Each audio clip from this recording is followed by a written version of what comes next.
Hello दोस्तों, good morning. Welcome to my new blog. दोस्तों, प्रातः हो चुकी है। प्रातः का बज चुका है 5:45। देखिए, मैं आ चुका हूँ। रनिंग मेरी कंप्लीट हो चुकी है और अंधेरा हुआ था सुबह, अभी भी अंधेरा है। देखिए, पूरा कोहरा लगा हुआ है चारों तरफ। अल्मोड़ा का नज़ारा, काफ़ी ठंड पड़ने लगी दोस्तों। यहाँ पे ना ठंड बहुत होने लगी है। अब तो स्वेटर भी निकालनी पड़ सकती है। देखिए, पूरा कोहरा ही कोहरा है चारों तरफ, पूरा कुछ भी नहीं दिख रहा है। देखिए, विजिबिलिटी सब खत्म है। दोस्तों, आज मैं शुरुआत कर रहा हूँ एक नए शानदार जानदार ब्लॉग के साथ। आज आपको कुछ नई जानकारी दूंगा। आप बने रहें मेरे साथ। वीडियो अच्छी लगी तो लाइक, शेयर और सब्सक्राइब जरूर कर दें।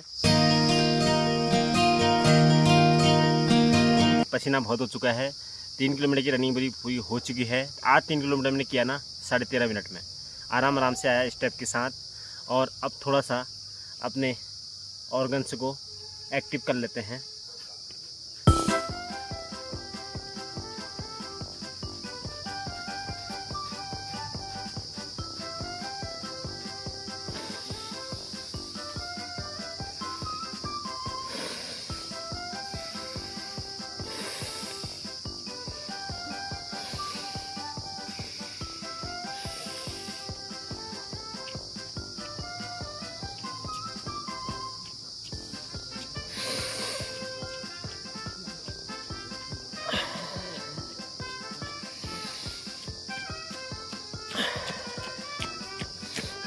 देखिए, दौड़ रहे हैं लड़के, दौड़ने में लगे हुए हैं। दोस्तों, हम ना सिर्फ दौड़ के ही अपने को फिजिकल फिट नहीं रख सकते हैं। उसके लिए हमें कुछ एक्सटर्नल भी करना पड़ता है, जैसे मैं कर रहा हूँ। देखिए, आप दौड़ने के बाद 10 मिनट कम से कम अपने को ज़रूर दें। उससे ना आपका जो आंतरिक ऑर्गन्स है ना, सब मजबूत रहेंगे, फिट रहेंगे, तंदुरुस्त रहेंगे। आपको और चीज़ इसके अलावा कुछ करने की ज़रूरत नहीं पड़ेगी। इसलिए रनिंग के साथ साथ में ना ये चीज़ें भी थोड़ा 10-15 मिनट और दें अपने आप को, मन को मार करके। क्योंकि हमें फिर नौकरी तो होती रहेगी ना, उससे पहले हमको क्या चाहिए, अपनी बॉडी फिट चाहिए। अपने जो हमारे ऑर्गन्स हैं, हमारे जितने भी अंदर के आंतरिक क्रियाएं हैं ना, वो स्वस्थ रहनी बहुत ज़रूरी है और स्वच्छ भी रहनी चाहिए। और हमारे जो मन है ना, मन भी हमारा कहीं ना कहीं शांत रहना चाहिए। इस चीज़ के लिए ये करना बहुत ज़रूरी है।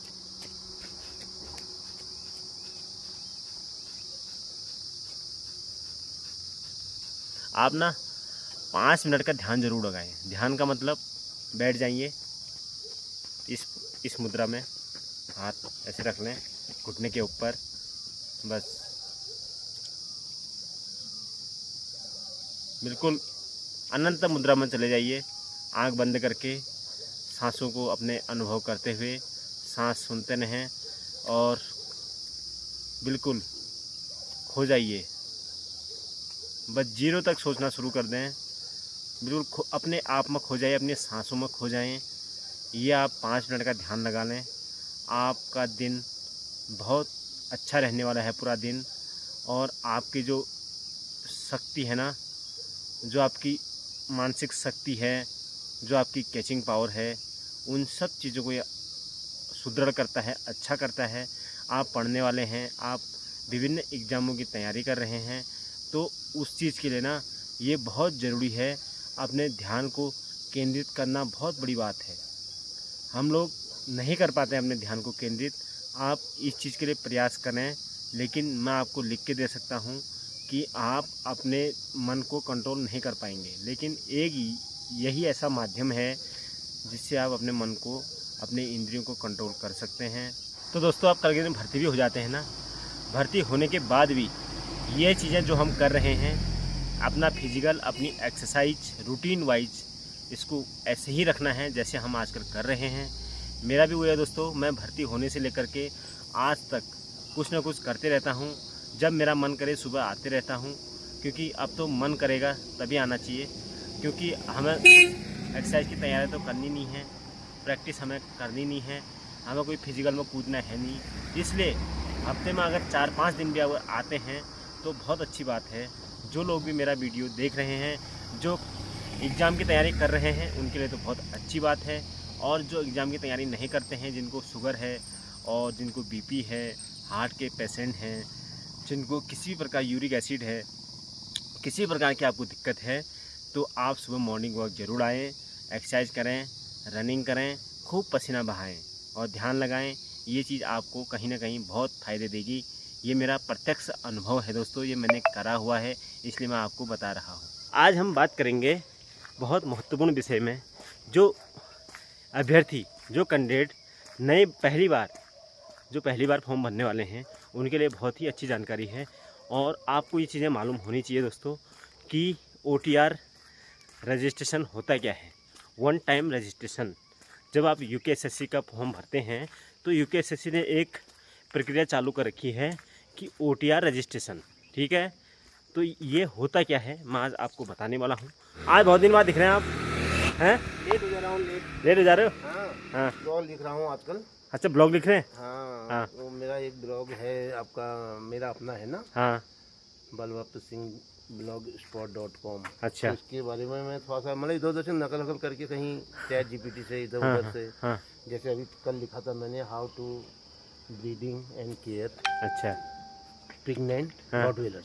अच्छा, प्रेग्नेंट रॉटवेलर्स की कैसे हम देखभाल करें, कैसे उनका खान पान करें। अच्छा, तो इधर उधर से जानकारियाँ लेकर के हाँ, थोड़ा सा 10-15 शब्द का बहुत बढ़िया है, अच्छा है। टाइम पास हो जाता है ना। 5-6 घंटे लग जाते हैं मेरे, करीबन 2 दिन लगते हैं, मतलब एक दिन हाँ, पूरा करने में। हाँ, ये तो खाली बैठे थे हम लोग, रिटायर्ड लोग, थोड़ा टाइम पास अच्छा हो जाता है। ठीक है।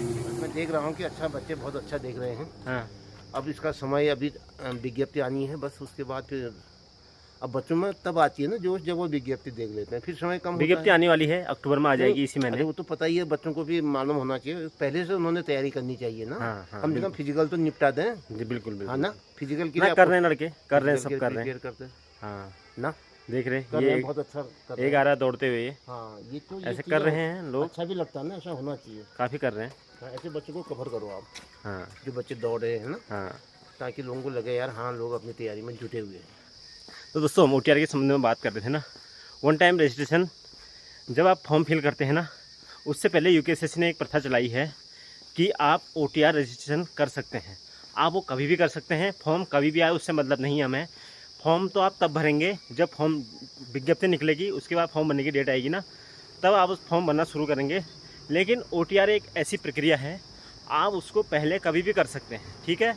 आप UKSSC.gov.in पर जाएंगे तो वहाँ पर राइट साइड में फ़ोन से भी आप खोलेंगे ना, तो वो आपको मिल जाएगा, रेड कलर में मिलेगा OTR रजिस्ट्रेशन, ठीक है। आप उसमें क्लिक करेंगे तो पूरा खुल जाएगा चार्ट। उसमें आप सबसे पहले अपनी ID और पासवर्ड बनाएंगे, कैप्चा डालेंगे, उसके बाद लॉगिन करेंगे। उसको लॉगिन करने के बाद उसमें आपकी पूरी डिटेल दिखाएगा वो, नाम, पिताजी का नाम, मम्मी का नाम और आपकी डेट ऑफ बर्थ, और 4-5 स्टेप होंगे उसमें, ठीक है। 4 से 5 स्टेप होंगे। फर्स्ट में आपकी प्रोफाइल होगी, और उसके बाद आपका एड्रेस, उसके बाद आपको तीसरा मिलेगा एजुकेशन, ठीक है। एजुकेशन के बाद आपकी सिग्नेचर, फ़ोटो सारे स्कैन होंगे उसमें। करने के बाद फाइनल सबमिट आपके द्वारा किया जाएगा। जो पहले अभ्यर्थी फॉर्म भर रहे हैं, जो बिगिनर है ना, तो उसके बारे में तो उनके लिए बहुत इंपॉर्टेंट ऑथेंटिक जानकारी है। तो आप जिनको पता नहीं है ना फॉर्म भरने से पहले करते क्या हैं, तो आप OTR रजिस्ट्रेशन ज़रूर करा लें UKSSC की साइट पर जाके। उससे कहीं ना कहीं आप बाद में फॉर्म भरेंगे, आपको बाद में कुछ नहीं करना है, ठीक है। आप जैसे ही बाद में फॉर्म भरने के लिए ना, जिस पद के लिए आपको फॉर्म भरना होगा, आप उसमें जाएंगे तो आपकी डिटेल ना, जो आपने OTR रजिस्ट्रेशन करा रखा है, आपकी पूरी डिटेल यहाँ ले लेगा। तो आपको ज़्यादा भरने की ज़रूरत नहीं होगी, ओनली फॉर्म से रिलेटेड आपको जानकारी भरनी होगी। दोस्तों, बात करते हैं ना OTR रजिस्ट्रेशन के लिए हमें किन बातों का ध्यान रखना बहुत ज़रूरी है। जब से हम OTR रजिस्ट्रेशन करते हैं तो आप उसमें जो डिटेल भरेंगे वो प्रॉपर भरें, ठीक है। एक बार भरें, अच्छे से देखें, एक बार देखें, 2 बार देखें, 3 बार देखें, उसको अच्छे से देख लें।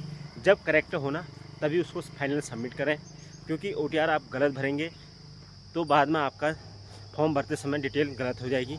तो कहीं ना कहीं बाद में आपको भी सुधार के लिए जो UKSSC द्वारा टाइम दिया गया है 5 नवंबर से 8 नवंबर का, फिर उसका आपको वेट करना पड़ेगा। उसमें फिर आपको फिर दिक्कत होगी, कहीं ना कहीं टेंशन रहती है।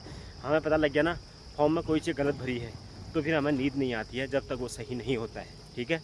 इसलिए फॉर्म भरते समय आप OTR फॉर्म फिल करें, चाहे 11 अक्टूबर से UKSSC के द्वारा जो 751 पोस्टें निकाली गई हैं ना, तो उसके फॉर्म अप्लाई किए जाने हैं। तो आप उसमें फॉर्म भरते समय ना CSC सेंटर जब जाएंगे, CSC सेंटर वाले से आपका फॉर्म भरेगा ना, उनको तो दोस्तों आप जैसे कई ग्राहक हैं उनके पास, तो वो उतनी अच्छे से नहीं भरते हैं। कई बार मैंने देखा है कि जैसे आपकी कैटेगरी है ना, कैटेगरी है general, SC ST OBC EWS, तो वो क्या करते हैं, जैसे आप EWS के कैंडिडेट हैं तो वो EWS आपका नहीं डालेंगे, वो जनरल में डाल देंगे। फिर क्या करेंगे आप? आपको तो पता ही नहीं होगा, आपको वैसे पता होगा कि मैं EWS वाला हूँ या वाली हूँ, लेकिन जब आपका प्रवेश पत्र आएगा ना, उसमें लिखा रहेगा जनरल UR। फिर क्या करेंगे आप? फिर आप कुछ नहीं कर सकते हैं, आप गए। ठीक है, इसलिए फॉर्म भरते समय जैसे ही CSC वाला फॉर्म भरता है या आप अपने स्वयं से फॉर्म भरते हैं, फॉर्म भरने के बाद आप उनको 2-3 बार चेक कर लें। ठीक है, आपकी कैटेगरी सही पड़ी है नहीं पड़ी है, आपका नाम क्या पड़ा है, जो आपका हाई स्कूल के सर्टिफिकेट में नाम है वही है नहीं है, पिताजी का नाम क्या है, आपकी डेट ऑफ बर्थ कहीं ना कहीं गलत तो नहीं हो रखी है। इन सभी चीज़ों का आपको ध्यान देना है, उसके बाद ही फाइनल सबमिट के लिए ओके करना है दोस्तों। इस बात का ध्यान रखना है। ये फॉर्म के संबंध में मैंने मोटा मोटा आपको बता दिया है।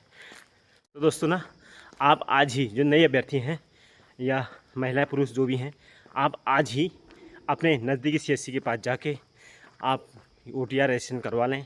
जिनके पास अपना सिस्टम है वो अपने सिस्टम से भी कर सकते हैं। अगर नहीं आ रहा है, आपको कोई दिक्कत होती है तो आप मुझसे पूछ सकते हैं, कमेंट कर सकते हैं। ठीक है, आपके लिए मैं हर हमेशा उपलब्ध हूँ। और फॉर्म जल्दी ही आने वाले हैं।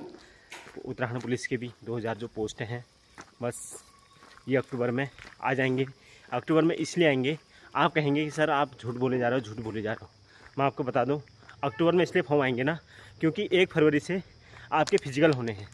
आयोग को भी तो टाइम चाहिए ना, तो आयोग को टाइम चाहिए। मैं आपको पहले इसलिए बता रहा था कि अब आयोग ने डेट दे दी है, वो आयोग की टेंशन है। आयोग को कब करना है, कितनी जल्दी करना है, कितनी लेट करना है, वो आयोग के ऊपर डिपेंड करता है।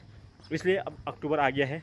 अक्टूबर में फॉर्म जैसे निकलेंगे ना, 1 महीने का कम से कम समय चाहिए होता है फॉर्म भरने के लिए। 1 महीने का समय दिया जाएगा आपको। उसके बाद फॉर्मों की जांच होगी, कई चीज़ें हैं दोस्तों, है ना। फिर उसके बाद फिजिकल के लिए प्रवेश पत्र बनाने हैं, बहुत काम होता है आयोग में भी। इसलिए ज़्यादा समय नहीं लगेगा, शायद 15-20 अक्टूबर तक विज्ञप्ति निकल जाएगी। आजकल काम जोर शोरों में चल रहा है। आयोग के अध्यक्ष महोदय द्वारा बता दिया गया है कि जल्द ही हम इसी महीने विज्ञप्ति जारी कर देंगे 2000 पदों की। अब बात है कि महिलाओं के लिए पोस्ट है या नहीं है। ठीक है, महिलाओं के लिए है नहीं है, मैं दोस्तों मैं नहीं कह सकता, क्योंकि मैं तो आपको जैसे आप वैसे मैं, और मुझे ऑथेंटिक जानकारी है नहीं कि महिलाओं के लिए पोस्ट है या नहीं है।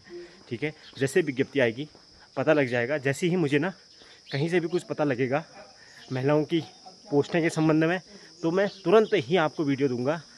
तब तक आप वेट करें और फिजिकल रिटर्न की तैयारी करते रहें। जोश और जुनून के साथ लगे रहें, बस हिम्मत मत हारें। आप इस बार भर्ती होने वाले हैं।